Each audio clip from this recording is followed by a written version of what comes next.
ஏன் வந்து ஓபிஎஸை பற்றி கடுமையான ஒரு விமர்சனம் நோ அப்படின்னு சொன்னதுக்கு காரணம் என்னவா? ஏன்னா எடப்பாடியை முதல்வர் ஆக்குனது முன்னணியில் இருக்கிற தினகரன் தான். ஓபிஎஸ்க்கு ஏன் நன்றி கடன் இருக்கணும் அப்படின்னு பார்த்தீங்கன்னா, அவர் மேலே இருந்து பிஜேபியால் திணிக்கப்பட்டார். அவர் வாழ்நாள் பூரா அடுத்தவனுக்காகவே இயங்குறவர். குடியார கணவன் தான் ஓபிஎஸ், அந்த சகோதரி தான் எடப்பாடி, அந்த குடும்பம் தான் கட்சி. இப்போ சொல்லுங்கள், சேர்ப்பாங்களா? தேமுதிக வந்து எப்படி ஒரு யூ டர்ன் பண்ணி கோபாலபுரம் போகாம போய் ரைட்டில் இண்டிகேட்டர் போட்டு லெஃப்டில் கை போட்டு நீங்கள் அப்புறம் நாளைக்கு திமுக இல்லை, ஓ சரிண்ணே நீ கொடுக்குற 9 வாங்கிக்கிறேன்னு வந்தால் அந்த இயல்பான ஒரு இது இருக்குமா?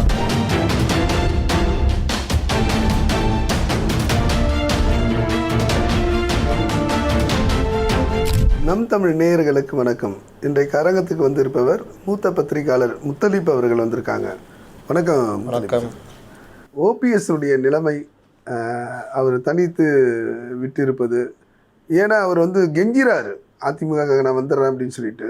எடப்பாடி அவர்கள் வந்து நோவே, இது வந்து பொதுக்குழுவில் நாங்கள் எடுத்த முடிவு, இது எதுவுமே பண்ண முடியாதுன்னு சொல்லிட்டு ஒரு தரப்பில் என்ன பேசுகிறாங்கன்னா, அதாவது வந்து அதிமுகவுடைய உண்மையான விசுவாசி அவர் திகழ்ந்தார், ஏன் வந்து இவர் ஏற்றுக்க மாட்டுறாரு, ஏற்றுக்கிட்டது தான் என்ன, வயதான காலத்தில் கெஞ்சி கூத்தாடுறாரு, ஏதாவது வந்து ஒரு மனமாற்றம் வராதா அப்படின்னு சொல்லிட்டு. ஆல்ரெடி வந்து இவர் வந்து தூற்றுனவர், நேற்றைய வரைக்கும் வந்து குறை சொன்ன தினகரனே வந்து இன்னைக்கு ஐக்கியமாயிட்டார். தினகரனே வந்து ஓரளவுக்கு பங்காளி சண்டை சொட்டு இணைச்ச இபிஎஸ் அவர்கள் ஏன் வந்து ஓபிஎஸை பற்றி அவ்வளோ ஒரு கடுமையான ஒரு விமர்சனம் வைக்கிறது, அவர் நோ அப்படி சொன்னது காரணம் என்னவா இருக்கும்? தினகரன் மேலே கூட சாப்பிட்டு காரணம் இருக்கலாம், நியாயம் இருக்குது. ஏன்னா எடப்பாடியை முதல்வர் ஆக்குனது முன்னணியில் இருந்ததில் தினகரன் ஒரு ஆள். எடப்பாடி பழனிசாமிக்கு பல உதவிகளை தினகரன் கட்சி ரீதியாக இருந்த பொழுது பண்ணியிருக்காரு. இது எடப்பாடி பழனிசாமி சமீபத்தில் கட்சிக்கு நெருக்கமானவர்கிட்ட சொல்லியிருக்காங்க. ஏதோ ஒரு வகையில் அவர் வந்து நமக்கெல்லாம் உதவியிருக்காரு, முதல்வராக பண்ணியிருக்காரு, அவரை நம்ம கைவிடக்கூடாது, அவருக்கு எவ்வளோ தொகுதி கொடுக்குறோமோ அது நம்ம அதிமுக போட்டிடுறத மாதிரி நம்ம ஒர்க் பண்ணி அவருக்கு ஜெயிச்சு கொடுக்கணும் அப்படின்னு சொல்லியிருக்காரு. ராஜ்யசபா எம்பி சொல்லியிருக்காங்க. ராஜ்யசபா எம்பி ப்ளஸ்ஸு ஏதாவது மத்தியில் பாஜக பார்த்து ஏதாவது பண்ணுற மாதிரிலாம் யோசிச்சிருக்காங்க. சிவி சண்முகம் ராஜினாமா பண்ணிட்டு நிற்க போகிறாரு. அதில் 2 வருஷம் அவருக்கு இருக்குது. அதை வந்து தினகரன் கொடுத்துட்டு அடுத்து என்ன யோசிக்கலாம் அப்படின்ற மாதிரிலாம் யோசிச்சுருக்காங்க. இது தினகரனுக்கு தெரிஞ்சு ரொம்ப நெகிழ்ந்து போயிருக்காரு.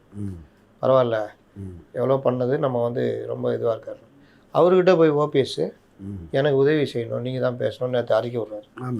அவர் இவரை கூப்பிட்டு சொல்லிட்டு இருக்காரு, ஒரு கௌரவமான உறவு மெயின்டைன் பண்ணுகிறோம், இதுக்குள்ளே போய் ஓபிஎஸ் எதுக்காக நான் சொல்ல முடியாது, நீ ஒழுங்காக இரு, பேசி வாங்கி தரேன், 3 சீட்டோ 4 சீட்டோ நில்லுங்க, 2 தான் முடிவு பண்ணிக்கிறாங்க, பேசி 3 வாங்கி தரேன், என்டிஏல தாமரையிலே அதில் நில்லுங்க, ஜெயிச்சா பிறகு நான் அவர்கிட்ட பேசி ஏதாவது ஒரு கௌரவமாக ஒரு அமைச்சர் பதவி ஏதாவது வாங்கி தரேன், ஆனால் நீங்கள் அதுக்கு பொறுமையாக இருக்கணும். இவர் தான் சரகட்சர் மாதிரி பண்ணாகிறாரு. இப்போ நான் இன்னொன்று வர்றேன், ஓபிஎஸ் வந்து இவருக்கு நன்றி கடன் இருக்கணும். ஓபிஎஸ்க்கு ஏன் நன்றி கடன் இருக்கணும் அப்படின்னு பார்த்தீங்கன்னா, அவர் மேலே இருந்து பிஜேபியால் திணிக்கப்பட்டவர். இவங்களை வெட்டிட்டு அவங்கள உள்ள திணிச்சாங்க. அவர் வாழ்நாள் பூரா அடுத்தவனுக்காகவே இயங்குறவர் ஓபிஎஸ். அவர் திணிச்சு என்ன சொன்னாங்க, இங்கே நீங்கள் கவர் பண்ணி ஒரு 30-40% எம்எல்ஏக்கள் மாவட்ட செயலர் வச்சுக்கிட்டு எடுத்துகிட்டு வெளியே வந்தோன்னா நம்ம பாஜக நீ எல்லாம் சேர்ந்து நம்ம எதாவது யோசிக்கலாம் அப்படின்னு யோசிச்சாங்க. அது அவங்க யோசிக்கிறது தப்பு கிடையாது, பாஜக வளர்க்கணுன்றது அவங்க எண்ணம். அதற்கு பிறகு இவர் அந்த வேலையை தான் உள்ள கட்சிக்குள்ளே பண்ணியிருந்தார். அதாவது எந்த அளவுக்கு விசுவாசமாக இருந்தாலும் அதை விட மும்மாரியான விசுவாசத்தை எல்லாத்தையும் மடங்கு வந்து குருமூர்த்திட்ட காமிச்சாரு, பாஜக காமிச்சாரு, அண்ணாமலைகிட்ட காமிச்சாரு, திமுக காமிச்சாரு. அதிமுகவுடைய அடிப்படையே திமுக எதிர்ப்பு தான். இவர் சட்டசபையில் போய் கருணாநிதி புகழ்ந்து பேசி எல்லாம் பண்ணியிருந்தார். திமுக சிறப்பாக இருக்கு பக்கத்து சேரில் உட்காந்துங்கன்னு எந்திக்கவே மாட்டேன்னு அடம் பிடிச்சிருந்தார். இதை திமுக பயன்படுத்திட்டு அவரை எடப்பாடியை ஒரு வழி பண்ணாங்க. ஆமாம், கொறடாலாம் போய் எங்கள் கட்சியில் உதயகுமார் தான் துணைத் தலைவர், சீட்டை அவருக்கு ஒதுக்குங்க அப்படின்னு. நீ யோகினா தானே சொல்லணும், ஏங்க நான் இப்போ அந்த கட்சியிலே இல்லை, எனக்கு இதே ரோலில் ஒரு கௌரவமாக முன்னாள் முதல்வர் ஃப்ரண்ட் ரோலில் ஏதாவது ஒரு அந்த ஓரத்தில் இவங்களாம் உட்காந்துருப்பாங்களே, வேல்முருகன் அங்கே தான் உட்கார வைங்க, இங்கே வந்து அவங்களுக்கு கொடுத்துருங்க அப்படின்னு சொல்லியிருக்கணும். ஆனால் இவர் சிரிச்சுக்கிட்டே அதை அனுபவிச்சார். இவரோட சண்டை போட்டு பாதி நாள் கழிஞ்சு போச்சு அவங்களுக்கு. அப்போது எந்த வகையில் முடியும் போது என்ன பண்ணுறாங்கன்னா, பொதுக்குழு கூட்டத்துக்கு முன்னாடி இவர்கிட்ட சமாதானம் பேசுகிறாங்க. இதே சிவி சண்முகம் எல்லாம் தான் பேசுகிறாங்க. ஆனால் நீங்கள் வந்து செகண்ட் லெவல் பொசிஷனில் இருந்துங்க, துணை பொதுச் செயலாளர் இல்லாட்டி பொருளாளர் இந்த மாதிரி இருந்துங்கண்ணே பண்ணிக்கலாம். ஆனால் முடியவே முடியாதுன்றாரு. அதுக்கு பிறகு இவங்களாச்சின்னு சொல்லிட்டு அவங்க வேறு இதில் இறங்குறாங்க. கோர்ட்டில் போய் பொதுக்குழுக்கு ஸ்டே வாங்குறாரு. ஸ்டே காலில் கொடுத்தாங்க, ஜட்ஜி டிவிஷன் பெஞ்சு ரத்து பண்ணிச்சு. இந்த மாதிரி ஒவ்வொரு விஷயத்துக்கும் உச்சநீதிமன்றம் வரைக்கும் போய் வம்பிழுத்து வச்சார். எல்லாத்தையும் மீறி தான் இவரை வெளியே துரத்துனா போதும்னு கஷ்டப்பட்டு துரத்திட்டு கட்சி அலுவலகத்தில் போய் கட்சி அலுவலகத்தை எவனோ தாக்குவானாங்க. யார் நீ? எம்ஜிஆருடைய வீடுங்க அது. ஜெயலலிதா இருந்து நடத்தின கட்சி அலுவலகங்க. எவ்வளோ டாக்குமெண்ட்ஸு. அதில் இன்னொரு குற்றச்சாட்டும் இருக்குது. அந்த இதில் ஒரு அம்மா வந்து இவர் அணியிலேருந்து அந்த டாக்குமெண்ட்ஸ்லாம் எடுத்து வெளியில் கொடுத்ததாகவும் குற்றச்சாட்டு இருக்குது. அந்த வழக்கு இப்போ வரைக்கும் நடந்துகிட்ருக்கு. நீங்கள் பாருங்கள், இவங்க வெளியே துரத்துனா பிறகு ஏடிஎம்கே பிரச்சனை இல்லாமல் பீஸ்ஃபுல்லாக போயிருக்கும். நல்லா எந்த ஒரு பிரச்சனை இல்லாமல் எந்த பிரச்சனை வேகமாக அவரும் வந்து ஃப்ரீயாக அறிக்கையெல்லாம் அவர் பேர்லேயே வந்து போகுது. வந்தது மக்களை சந்திச்சார். அதன் பிறகுதான் இவ்வளவு பிரச்சனை பண்ணவரை மறுபடியும் சேர்க்குறாங்க வச்சுக்கோங்க. அவர் வந்து இப்போ நான் ஒரு உதாரணம் சொன்னால் புரியும் நம்ம ஆட்களுக்கு. இப்போ உங்களுக்கு ஒரு சகோதரி இருக்காங்கன்னு வச்சுக்கோங்க. அந்த சகோதரிக்கு ஒரு நல்ல இடத்துல பார்த்து மாப்பிள்ளை கட்டி வைக்கிறீங்க. நீங்கள் சொன்னீங்களே விசுவாசமாக இருந்தாருன்னு. அந்த மாதிரி வந்த புதுசில் அந்த மாப்பிள்ளை அவ்வளோ அந்த குடும்பத்தோடு உங்கள் குடும்பத்தோடு ஐக்கியமாகி நீங்களே நமக்கு ஒரு மச்சான் இல்லைப்பா, நம்மளுடைய மாப்பிள்ளை கிடையாதுப்பா, இவர் நம்மளுடைய சகோதரன்பா, எங்கள் அம்மா பெறாத பெத்த பிள்ளையா இருக்காருப்பா அப்படின்னு குடும்பத்தில் அதுன்னு திடீர்னு சரக்கு அடிக்க ஆரம்பித்து கண்ட வேலை பண்ணிக்கிட்டு உங்கள் சகோதரியை போட்டு அடின்னு அடிக்கிறது, ரத்த காயமாக்குறது, போய் பஞ்சாயத்துலாம் பண்ணுறீங்க. சொந்தக்காரங்களை கூட்டி, அவங்க சொந்தக்காரங்களை கூட்டி, உங்கள் சபையில் கூட்டி என்னென்னவா பண்ணியும் ஒன்றும் ஒத்தே வரல. அந்த பொண்ணு சொல்லுது, நான் எனக்கு வேணவே வேணாம், நான் குழந்தையோடு நான் வந்துடுறேன். நீங்கள் என்ன சொல்கிறீங்க? இல்லைம்மா அட்ஜஸ்ட் பண்ணிடுமா, கல்யாணம் ஆகிடுச்சு, கொஞ்ச நாள் ஆனால் அவன் துடிப்பு அடங்கிடும், ஒழுங்காக இருப்பான் பாருங்க. உங்களுக்கு தெரியாது, அனுபவிக்கிற எனக்கு தான் தெரியும். ஒரு நாள் மண்டையே உடச்சி உயிருக்கு போகிற லெவலுக்கு போனோன்னா நீங்களே முடிவெடுக்கிறீங்க, இனி இவன் வேணாம் அடிச்சு துரத்திட்டு டைவர்ஸ் அப்ளை பண்ணிட்டுமான்றாங்க. அதுக்கு பிறகு டைவர்ஸ் அப்ளை பண்ணி அவரும் வீம்புக்கு இருக்கார், அது இதுன்னு பண்ணுறாரு, எல்லாம் நடக்குது. கடைசியில் டைவர்ஸ் கிடச்சிடுச்சு. சோத்துக்கு இல்லை பச்சத்துக்கு அலைஞ்சிட்டு நடு ரோட்டில் கிடக்குறான், பிச்சை எடுத்துன்னு வீடே இல்லை. உங்கள்கிட்ட வந்து நிற்கிறான், தயவு செய்து என்னை மன்னிச்சிருங்க, நான் ஒழுங்காக இருப்பேன், எதுவுமே பண்ண மாட்டேன், என்னை சேர்த்துக்குங்க. அது எப்படி நம்ம நீங்கள் என்ன சொல்லுவீங்க? சரி, நீங்கள் சொன்னால் கூட உங்கள் சகோதரி என்ன சொல்லுவாங்க? உனக்கு என்னப்பா போச்சு, அனுபவிச்சோம் நான் தானே. அதனால் நீங்கள் வேணா இருந்துங்கப்பா மாப்பிள்ளை மச்சானா, நான் ஏற்றுக்க மாட்டேன், வீட்டுக்குள்ளேயே சேர்க்கக்கூடாது, வந்தால் நான் வெளியே போயிடுவேன். நீங்கள் என்ன சொல்லுவீங்க? தங்கச்சி வாழ்க்கை தான் முக்கியம். இதை அப்படியே பேத்து எடுத்து இங்கே எடுத்து வச்சு பாருங்க. அந்த குடிகார கணவன் தான் ஓபிஎஸ், அந்த சகோதரி தான் எடப்பாடி, அந்த குடும்பம் தான் கட்சி. இப்போ சொல்லுங்கள், சேர்ப்பாங்களா? சரி, சேர்த்துட்டாங்க. நாளைக்கு மறுபடியும் இதே மாதிரி ஏதோ ஒரு அசைன்மெண்ட்டில் கட்சிக்குள்ளே நீ போயிட்டு அங்கங்கே பேட்டி கொடுத்துக்கிட்டு இருந்தேன்னா உன் பின்னாடி ஓடிக்கிட்டு இருக்கணும், உன்னை கட்சியை விட்டு நிற்கணும். அதுக்குள்ளேயே மறுபடியும் ஒரு பின் தேக்க வரும். உன்னை ஏன் நாங்கள் அப்படி யோசிக்கணும்? நீ அமிச்சிட்டோம்ல, போ, உனக்கு நான் இறக்கம் காட்டுறதுனா ஒரே ஒரு விஷயம் காமிக்கிறேன். அது கூட அமித்ஷா இவங்கெல்லாம் சொன்னதுனால கூட்டணிக்குள்ளே வந்துக்கோ, இருந்துக்கோ, எதாவது பண்ணிக்கோ, எங்ககிட்ட வராது, அவ்வளோதான். இதில் என்ன தப்பு இருக்குது? தப்பே இல்லையே. பிஜேபி, அதாவது அவர் பிஜேபி கூட்டணி போகாமல் ஏன் நேரடியாக அதிமுகவுக்கு வரணும்னு சொல்லிட்டு பிடிவாதமாக இருக்கு. நல்ல கேள்விங்க. நேற்று ஒருத்தர் பேசும்போது கேட்டேன், இதே கேள்வி தான் கட்சியில் இருக்க ஒருத்தர் கேட்டேன். அவர் சொன்னார், ஏங்க இவருக்கு அவைத்தலைவர் பதவி கேட்டாராம். யார்? டிடிவிட்ட சொல்லி எனக்கு அவைத்தலைவர் பதவின்னு. அவைத்தலைவர் தான் பொதுக்குழு கூட்டுற அதிகாரம் உள்ளவர். யோசிச்சு பாருங்க, 1 2 2 4 அவங்களாம் சொம்பைங்கல்ல, வாங்க இந்தாங்க வச்சுக்கிங்க அவைத்தலைவர் கொடுக்குறதுக்கு. அப்போ தான் டிடி இந்த வார்த்தைலாம் சொல்லிக்கிறாரு, இந்த இதெல்லாம் என்கிட்ட வராதிங்க, உங்களுக்கு நான் அதிகபட்சமாக இதுதான் செய்ய முடியும். இப்போ ஏதோ ஒரு நல்ல உறவு சேர்ந்துருக்குது, அவரும் என்னை பற்றி நல்ல விதமாக நினச்சிருக்காரு, இது இப்படியே போகணும்னு நான் நினைக்கிறேன். எனக்கும் என்னுடைய உயரம் தெரியும். அதனால் தயவு செய்து இதில் மீண்டும் நீங்கள் வம்பிழுத்துட்டு இருக்காதீங்க. நான் உங்கள் நல்லது சொல்கிறேன், இதை பண்ணுங்க. தேவையில்லாமல் திமுக இவங்கன்னு போய்கிட்டு இருக்காதீங்க. இவருக்கு என்னென்னா திமுகவுக்கு போகணுன்னு ஆசை. கரெக்டாக கட்டையை போட்டார் டிடிவி. 3 முறை முதல்வராக இருந்த ஒருத்தர் திமுகவில் போய் இணைஞ்சா அவருக்கு நல்லதா அப்படின்னு. உன் காலம் முடிஞ்சு போச்சு, ரிட்டையர்மெண்ட்டு, கௌரவமாக நான் அரசியல் விட்டு விலகுறேன். இப்போ சசிகலா சொன்னாங்க அரசியலிருந்து விலகுறேன், அந்த மாதிரி கூட போயிடலாம். இல்லையா, கொடுத்ததை வாங்கிட்டு பிள்ளைங்களெல்லாம் வாங்கிட்டு அதை போகலாம். எதுவுமே இல்லையா, கம்முனாவது இருக்கலாம். ஆனால் திமுகவுக்கு போகிறதுக்காக இவர் என்ன பண்ணுறாருன்னா, என்ன அதிமுகவில் சேர்த்துக்கணும் என்ன பண்ணுவாங்க?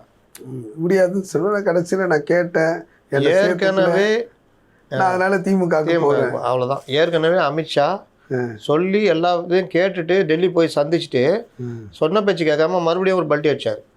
அந்த பல்ட்டி அதில் அவர் விட்டுட்டார் கெட்டு போகணும். அப்போது இப்போ வந்து பிஜேபி தான் மிரட்டும் அப்படின்னா என்னை வந்து அதிமுக சேர்க்கல, அதனால திமுக போகிறேன். இதுதான் அவருடைய எண்ணம். என்ன பண்ண போகிறான்னு தெரியாது. இன்றைக்கெலாம் அறிவிச்சிருக்கணும், அவர் கோயில் வர்றதுக்கு அதுக்கு அறிவிச்சிருக்கணும், பண்ணலை. இதுதான் அவர் சொன்னது என்கிட்ட, இதாங்க நடக்குது, அதனால் அவர் வந்து எப்படி வருவார்னு எங்களுக்கு தெரியலன்னு. சென்ற முறை தேர்தலில் தேமுதிக வந்து எப்படி ஒரு யூ டர்ன் பண்ணி கோபாலபுரம் போகாம போய் இண்டிகேட்டர் போட்டு லெஃப்ட்ல கை போட்டு. ஆமாம், அதே போல் வந்து இன்றைக்கு வந்து பேசக்கூடிய திமுகவில் 8 சீட்டு ஒரு ராஜ்யசபை அப்படின்னு சொல்லிட்டு வெளியில் அந்த டாக் இருக்கு. கடைசி நேரத்தில் மாறுறதுக்கான வாய்ப்பு இருக்கா? அதாவது இந்த அம்மா வந்து டபுள் டிஜிட்டு வந்து இவர்கிட்ட கேட்டாங்க, யார்கிட்ட, எடப்பாடிட்ட. அவர் 9 சீட்டு ஒரு ராஜ்யசபா அப்படின்ற மாதிரி பேசினதா தகவல். இந்த அம்மாவுக்கு அதுவே வந்து இன்னும் அதுக்கப்புறம் யாரும் என்கிட்ட பேசலை, டபுள் டிஜிட்டு கேட்குறேன் அப்படி இப்படின்னு ஒரு பக்கம். இந்த பக்கம் இங்கே திமுகட்ட போயிட்டு ஐயா ஸ்டாலின்கிட்ட போயிட்டு 22 சீட்டு ஒரு ராஜ்யசபான்னுங்கிறாங்க. 22 சீட்டு நான் 3 கட்சிக்கு பிரித்து கொடுத்துருவேன், ப்ளஸ்ஸு 4 சீட்டை இன்னும் 2 கட்சிக்கு பிரித்து கொடுத்துருவேன். கணக்கு பார்த்தா 5 கட்சி கொடுக்க வேண்டிய சீட்டு நீங்கள் ஒரு கட்சி கேட்குறீங்கன்னா இங்கே என்ன இருக்குது, 6 சீட்டு தரேன். வழக்கமாக எங்கள் கணக்கே 6 தான். தேவர் ஃபிலிம்ஸ் மாதிரி இவ்வளோ தான் ஃபிக்ஸடு, வேணா வாங்க, இல்லை கிளம்பு வேண்டாங்க. இப்போ உட்காந்து மண்டை பிச்சுக்கிட்டு இருக்கிறாங்க. பால்வாடி கட்சிக்கு போக முடியாது, அங்கே இது மற்ற விஷயங்கள்லாம் கிடைக்காது. வெறுமனே சீட்டு மட்டும் ஏதாவது கொடுத்தா புசி வாங்கிக்குவாப்புல. இவ்வளோ சீட்டு கொடுக்குறா நீங்கள் எனக்கு என்ன தரீங்கன்னு கேட்பார் அவர். அதனால் இன்னொன்று நாங்கள் ஜானை சமாளிக்கணும், விஜயை சந்திக்கவே முடியாது, இவ்வளோ பிரச்சனை இருக்குது. அதனால் இந்த 2ல் 1 தராசு வச்சு பார்த்துன்னு இருக்கிறாங்க. இங்கே வராங்களா அங்கே வராங்களான்றது 3ஆவது தான் தெரியும். இல்லை, அதான் அவங்க சொல்கிறாங்களே, யார் எங்களுக்கு அதிகமாக. அது ரொம்ப கேவலமான ஒரு விஷயங்க. கொள்கை வழி நிற்கிறது, கொள்கைன்னு சொல்லிக்கிட்டு ஏதாவது ஊட்டிக்கின்னு நம்ம அரசியலுக்கு எது கரெக்டு. இன்றைக்கி மக்களுடைய கோபம் திமுக மேலே இருக்குது, அடுத்து ஆட்சிக்கு வரதும் சிக்கலாக இருக்குது. விஜய் ஓட்டை பிரிக்கிறதுனால இந்த நேரம் நம்ம என்டிஏ கூட தான் நம்ம இருந்தோம். அப்போ அப்படியே போயிடுவோம், கரெக்டாக இருக்கும். 6 சீட்டு, அடுத்து எம்பி சீட்டு வரும்போது பிரபாகரன் எம்பி ஆகிடுவாப்புல, விருதுநகரில் நிற்க வச்சிடலாம். இன்னொரு எம்பி கூட சேர்த்து கேட்டால் கட்சிக்கு அங்கீகாரம் கிடச்சிரும். சொந்த சின்னத்தில் ஏதாவது ஒரு சின்னத்தில் நின்று கூட அங்கீகாரம் கிடச்சிரும். இவ்வளோ ஒரு வாய்ப்பு இருக்கே, அதை எதுக்கு மிஸ் பண்ணணும்னு யோசிக்கணும். இந்த அம்மாவுக்கு வந்து லாபம் நஷ்டம்னா, நீங்கள் அப்புறம் நாளைக்கு திமுக இல்லை, சரிண்ணா நீ கொடுக்குற 9 வாங்கிக்கிறேன்னு வந்தால் அந்த இயல்பான ஒரு இது இருக்குமா? இணக்கம் இல்லாமல் உங்களை அதை இதை மாதிரி தான் பார்ப்பாங்க. ஒரு வியாபாரியாக தானே பார்ப்பாங்க, வியாபாரியாக தான் பார்ப்பாங்க. இப்படி வியாபாரம் பண்ணி தான் 9.5% 2009. இன்றைக்கி 9 காணும், எங்கே போச்சுன்னு தெரில. 0.5% அது கூட இருக்கா இல்லையான்னு தெரியாது. அந்த விருதுநகரில் வாங்கின ஓட்டு தான் இன்றைக்கி அந்த அளவுக்கு அவங்க வந்து பேசப்படுது. ஸோ தேமுதிக எந்த நேரத்தில் எந்த முடிவு எடுக்கலாம் அப்படின்னு சொல்லி ஒரு சூழ்நிலை. ஓபிஎஸ் வந்து நீங்கள் சொன்னா போல் திமுகவுக்கு அவர் போயிட்டாருன்னு வச்சுங்களேன், இருக்கிற அந்த கொஞ்சம் நெஞ்ச மரியாதையும் போயிடும்ல. அவர் என்னை கேட்டால் ஒன்று துறவரம் போனோம், இல்லை என்டிஏல கூட்டணியில் இருக்கேன்னு சொன்னால் ஒரு டெல்லியிலையாவது மதிப்பாங்க. திமுக வீழ்த்த பண்ணோம் அதுன்னா சரி, மனுஷன் கட்சியில் மனம் திருந்தி மைந்தனாக படிச்சிருப்பீங்களே கதை. ஆமாம், மனம் திருந்தி அப்பப்போ அப்பா செலவு பண்ண இருப்பார், சொத்தை அழிச்சிட்டே இருப்பான். ஒரு பையன் மட்டும் நல்லவனாக இருப்பான், என்ன பண்ணாலும் இது பண்ண மாட்டான், கடைசியில் மனம் திருந்தி மைந்தனாக வருவான். அப்போவும் சொத்துல பாதி கொடுக்கும்போது இந்த பையன் கேட்பான் என்னப்பா அப்படின்னு. அந்த மாதிரி நீ சம்பாதிச்சுக்கூடா, நீ நல்ல பையன், அவனை தான் பார்த்துக்கணும் நான். அந்த மாதிரி பிஜேபி சொல்லும், மனம் திருந்தி மைந்தன் அவனை தானே பார்த்துக்கணும், ஒரே கண்டபடி திரிகிறான் அப்படின்னு. ஏன்னா இவர் தானே பிஜேபி என்னென்ன சொல்லுதோ அதெல்லாம் செஞ்சார். அதான் சொல்கிறேன், எல்லாம் செஞ்சாரு. கட்சியை உடைக்கிறதுக்கு பல அவருக்கு சில இதில் செஞ்சுக்கிட்டாரு. ஆட்சியில் வந்து பல பிஜேபி சொன்னதெல்லாம் செய்யலைங்க. பிஜேபி சொன்னது ஷிண்டேக்கு முன்னாடி இவரை ட்ரை பண்ணாங்க, அதிமுகக்குள்ளே இவரை வெளியே கொண்டு வரலான்னு. ஆனால் அப்படி வெளியே கொண்டு வந்தால் கூட பிஜேபிக்கு என்ன இருக்குது, 4 எம்எல்ஏ. சரி ஏதாவது ஒரு இதை பண்ணி பார்ப்போன்னு பார்த்தாங்க, எதுவுமே நடக்கலை. இது சவலப்புள்ளன்னு தெரிஞ்சு போச்சு. இவன் அது பார்த்தா வடிவேல போட்டு அடிப்பாங்களே, முன்னெல்லாம் அடிச்சா காரணம் சொல்லுவாங்க. ஏன்டா அவனை போட்டு அடிச்சா அப்படின்னு அவங்க அப்பா கேட்பாரு, ஏய் ஓனாண்டி இங்கே வாடா, உன் பையன் அதுக்கு ஒத்து வர மாட்டான் அப்படின்னு காதில் சொல்லுவாங்க. ஆமாம் ஆமாம் அவன் அதுக்கு ஒத்து வர மாட்டான், டேய் நீ ஒத்து வர மாட்டான் போடா அப்படின்னு. அந்த மாதிரி இவர் அதுக்கெல்லாம் ஒத்தே வர மாட்டார். இதான் நிலைமை. கண்டிப்பாக. அதாவது வந்து ஓபிஎஸ்னுடைய எதிர்காலம் இதோடு இந்த அரசியல் பயணம் முடிவெற்றதா, இல்லை நீங்கள் சொல்கிறா போல் வந்து மீண்டும் ஒரு சின்ன ஒரு தொடக்கத்தை ஆரம்பிக்கிறாரா அப்படின்னு சொல்லிட்டு பார்ப்போம். நீங்கள் சொன்ன போல் வந்து தேமுதிக வந்து எந்த நேரத்துலையும் வந்து லெஃப்ட் மதில் ரைட்டு மேல் பூனை. போகக்கூடிய சூழ்நிலை இருக்குது. அதனால் வந்து இந்த அரசியல் சித்து விளையாட்டுகள் இது வந்து இன்னும் போக போக நம்ம தெரிஞ்சுக்கலாம். முத்தலிப் சார், வணக்கம்.